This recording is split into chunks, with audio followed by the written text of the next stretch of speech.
A mensagem de hoje do profeta Amós, capítulo 7, versículos de 7 a 15. O Senhor me mostrou numa visão isto também. Ele estava perto de um muro construído direito a prumo e tinha um prumo na mão. Ele me perguntou: Amós, o que é que você está vendo? Um prumo. Respondi. Então ele me disse: eu vou mostrar que o meu povo não anda direito. É como um muro torto, mas é construído fora do prumo. E nunca mais vou perdoar o meu povo. Todos os templos e os outros lugares de adoração da terra de Israel serão destruídos. E eu vou acabar com o rei Jeroboão e com seus descendentes. Amazias, o sacerdote de Betel, mandou o seguinte recado a Jeroboão, o rei de Israel: Amós está planejando uma revolta contra o Senhor no meio do povo. O que ele está dizendo põe o país em perigo. Ele anda falando assim: Jeroboão morrerá numa guerra e o povo de Israel será levado como prisioneiro para fora do seu país. Depois Amazias disse a Amós: fora daqui, seu profeta, volte para sua terra de Judá e ganhe a vida por lá como as suas profecias. Pare de profetizar aqui em Betel, pois este é o santuário onde o rei adora e este é o templo principal do país. Amós respondeu: não sou profeta por profissão, não ganho a vida profetizando. Sou pastor de ovelhas e também cuido de figueiras. Mas o Senhor Deus mandou que eu deixasse meus rebanhos e viesse anunciar a sua mensagem ao povo de Israel. Até aqui.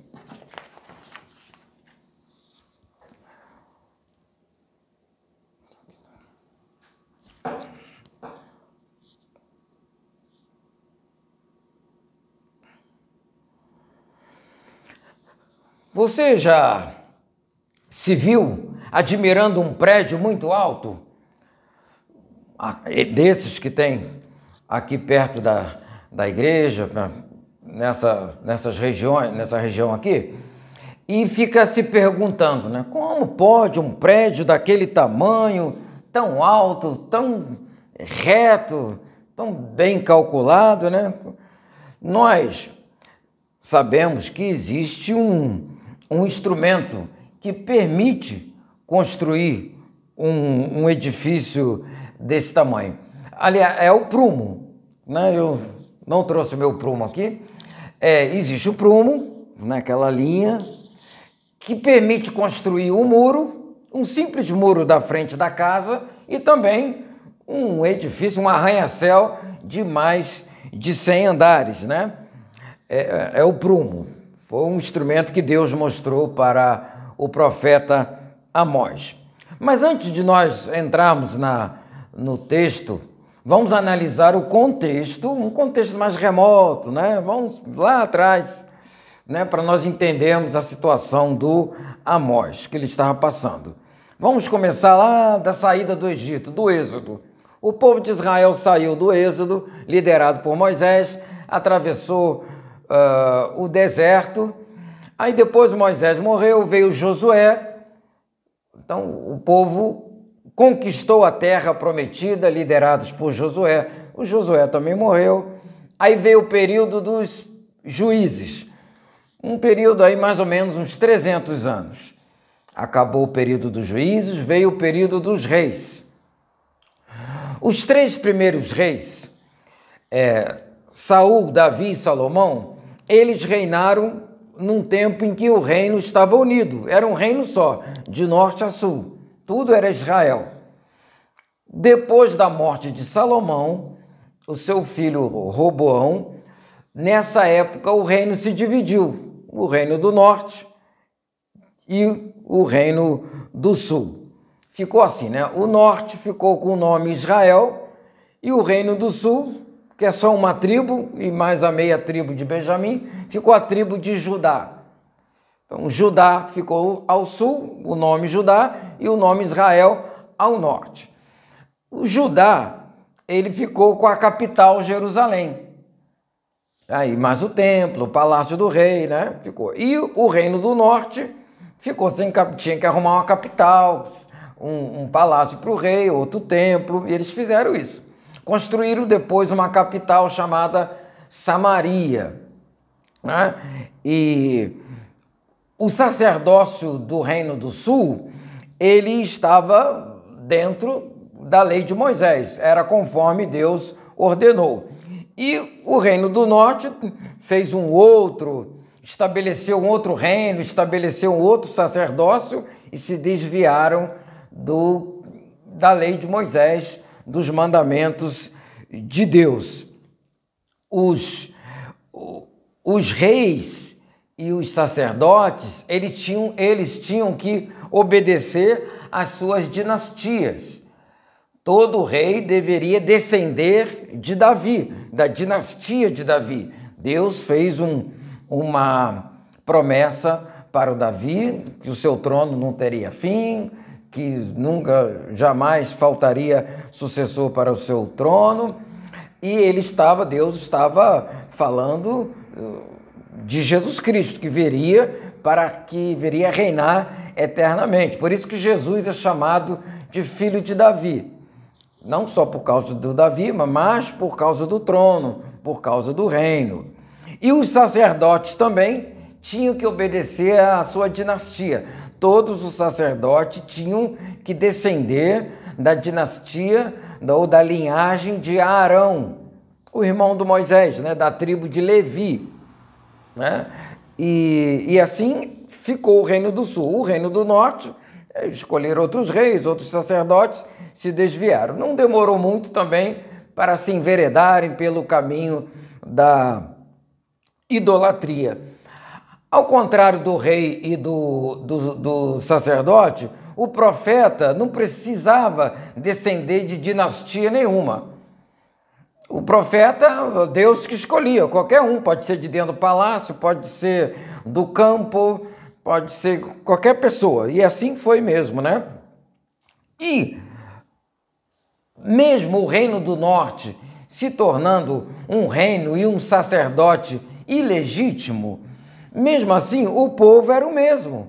Era o mesmo povo de Deus, descendente de Abraão, de Isaac, de Jacó, o povo da aliança, e Deus não abandonou aquele povo, embora eles se dividiram, mas Deus continuou sendo o Deus do Israel do Sul e do Israel do Norte, né? Dos israelitas, dos hebreus que estavam no Sul e também dos hebreus que estavam no Norte. Eles estavam divididos, mas Deus não.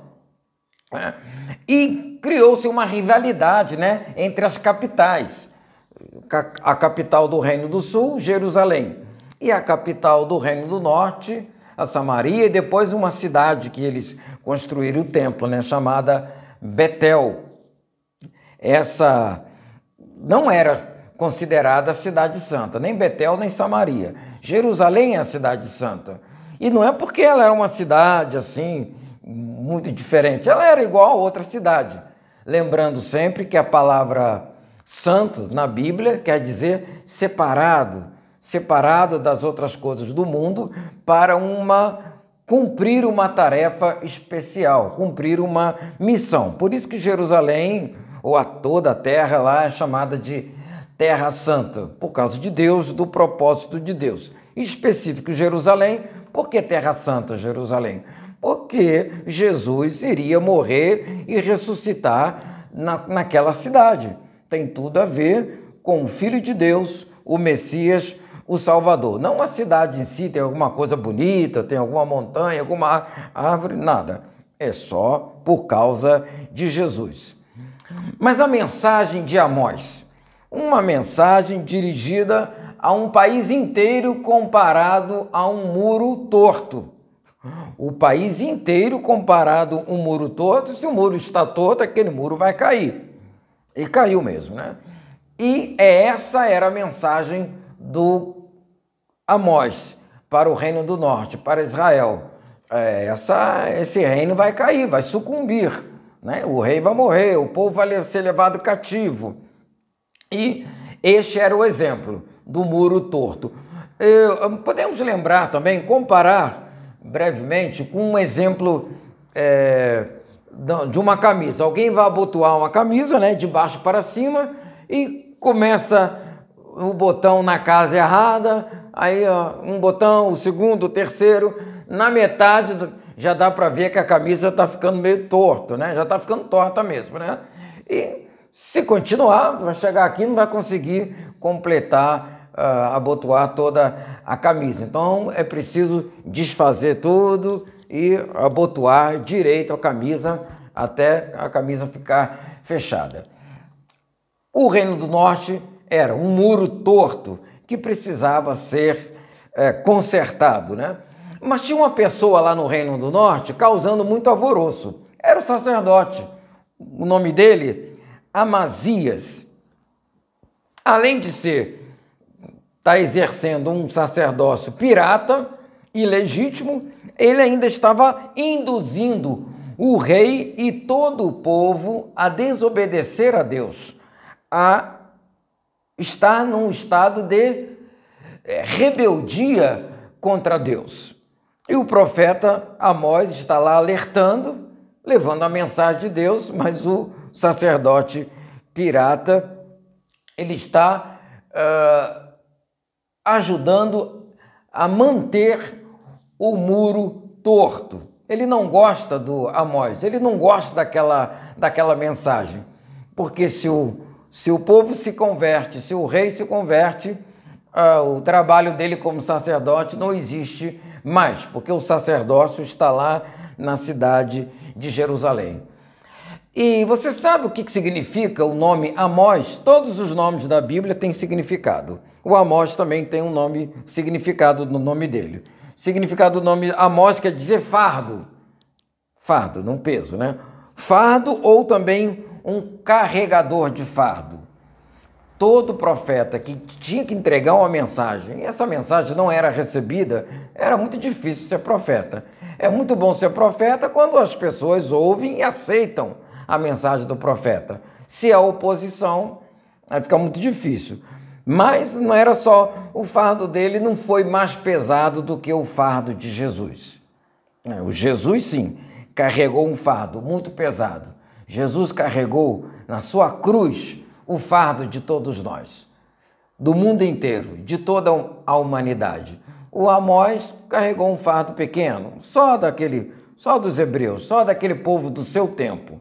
Jesus levou sobre si os nossos pecados, não só os nossos de hoje, mas de toda a humanidade, de todos os tempos. Ele sim foi chamado por Deus para tirar de nós o nosso fardo e levar sobre si. O chamado do Amós, o Amazias mandou ele embora, né? Volta para sua terra, vive lá em Judá, fica por lá, sai daqui, o que você está fazendo aqui? Mas o Amós diz, eu não sou profeta, eu não sou da escola, porque tinha também uma escola dos profetas lá, né? Elias, Eliseu, eles tinham uma escola, nem isso ele pertencia, o Amós, ele não estava matriculado naquela escola. Ele falou, eu cuido de ovelhas, de figueiras, de plantação de figueiras, né? Deus que me chamou para eu cumprir esta missão. O chamado dele se parece com o chamado do rei Davi, não é? Como é que foi o chamado do rei Davi? Já vou achar aqui. Deus falando para o Davi, tomei-te da malhada de trás das ovelhas para que fosses príncipes sobre o meu povo. Lembra da história do Davi, né? Para ele ser ungido. Samuel foi na casa do Jessé para ungir um dos filhos dele para ser rei e apareceu todos os filhos já grandes, né, jovens. E o Davi, ainda adolescente, estava lá no meio das ovelhas e ninguém se lembrava dele, mas era bem ele que Deus escolheu para ser rei. Estava lá cuidando das ovelhas.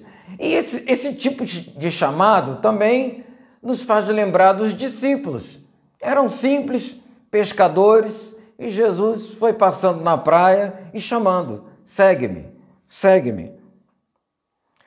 Jesus falando para os pescadores, Pedro, Tiago, João: vinde após mim e eu vos farei pescadores de homens.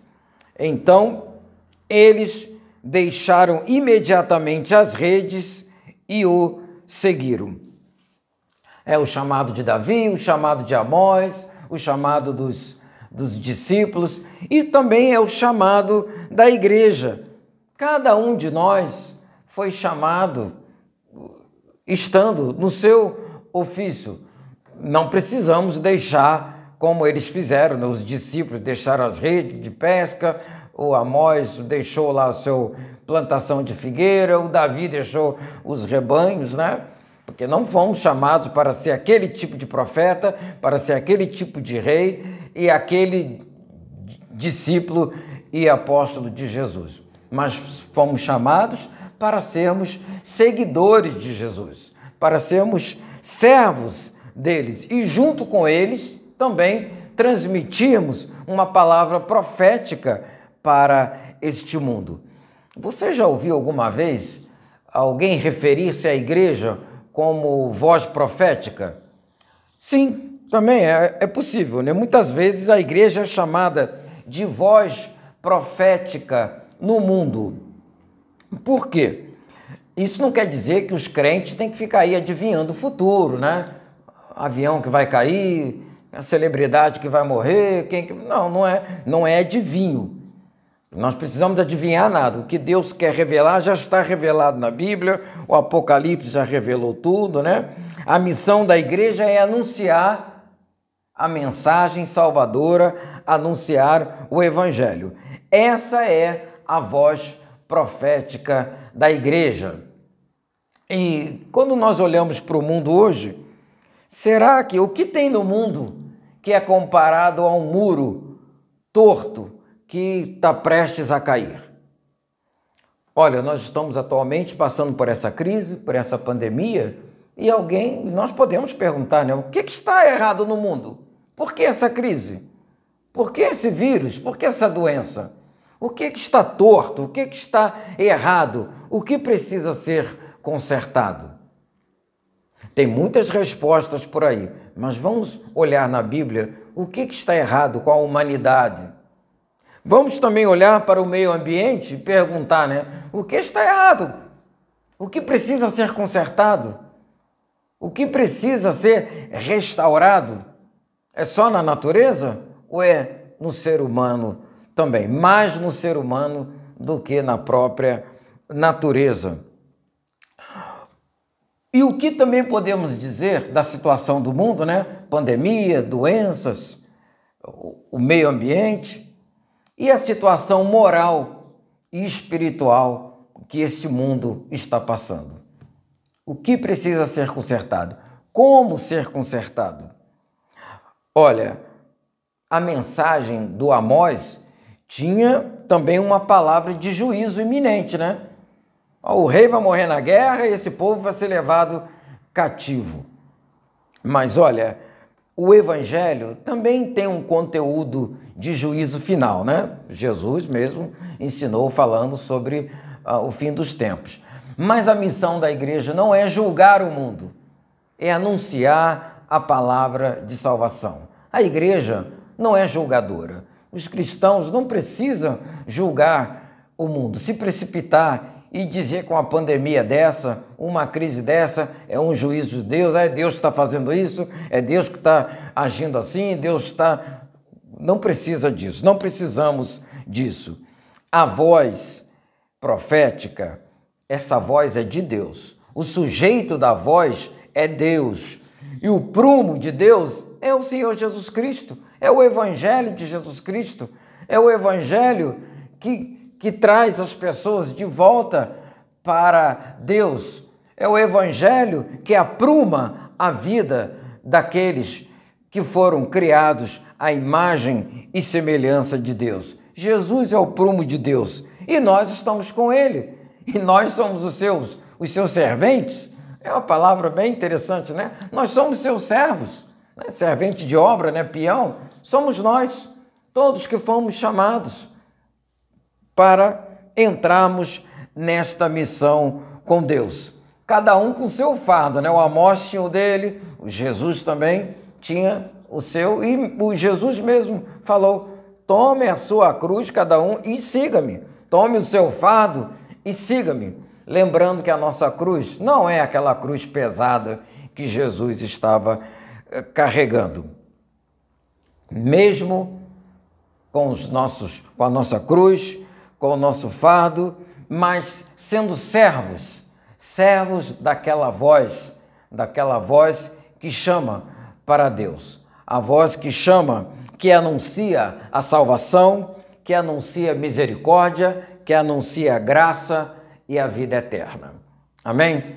Em resposta, vamos cantar o hino 437. É um hino missionário, né? É um hino, é um chamado para estar ao lado de Cristo, para anunciar a mensagem profética, para ser voz profética no mundo, na terra hoje. Vamos cantar? 437.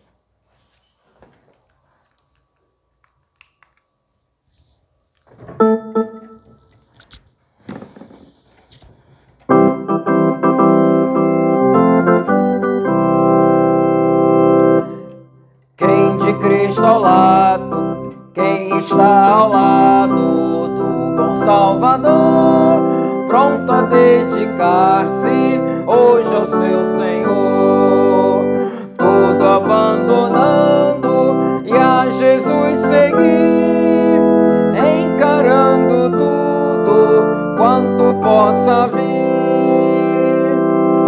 Quem de Cristo ao lado andar, quem quer ajudá-los, outros a chamar, pela sua graça, pelo seu amor, eis-nos do teu lado, somos teu Senhor.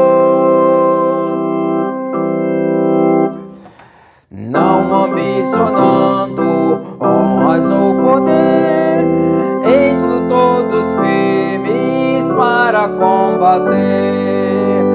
Quem o amor de Cristo venha contemplar, há de resoluto do seu lado estar.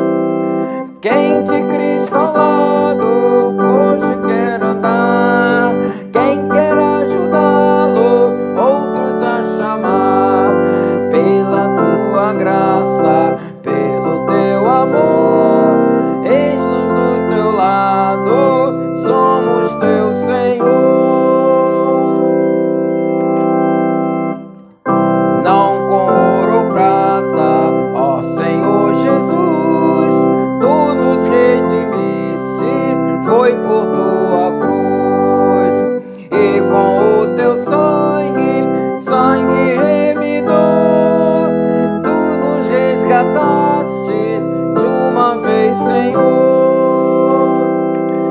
Quem de Cristo ao lado sempre quer andar, quem quer ajudá-los, outros a chamar, pela tua graça, pelo teu amor, eis-nos do teu lado, somos teu Senhor.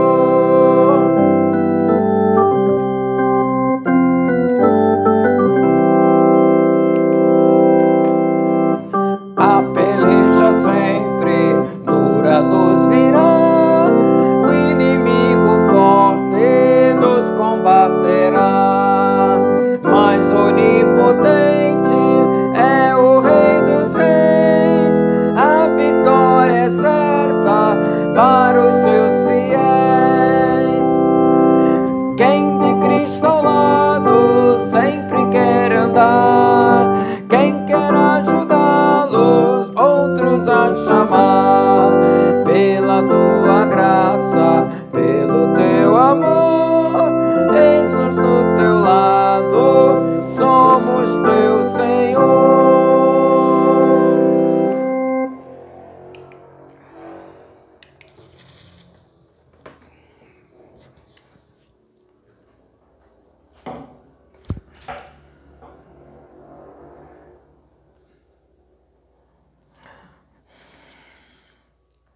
Vamos orar.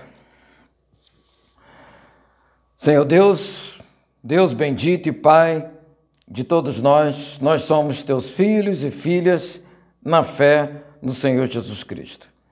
Os teus servos do passado e dos primeiros dias da igreja e a igreja de todos os tempos, fomos todos chamados e comissionados para sermos a tua voz na terra e a anunciar o teu nome neste mundo.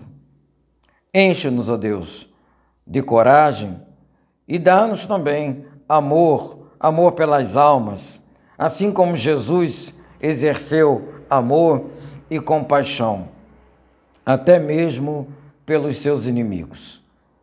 Dá-nos os dons do Espírito Santo e estimula também em nós, dentro de nós, os nossos talentos natos para cumprirmos nossa tarefa missionária. Abençoa a nossa pequena comunidade aqui para sermos luz e sal da terra e também para os nossos vizinhos e o nosso bairro. Nós agradecemos, continuamos orando pelo nosso país,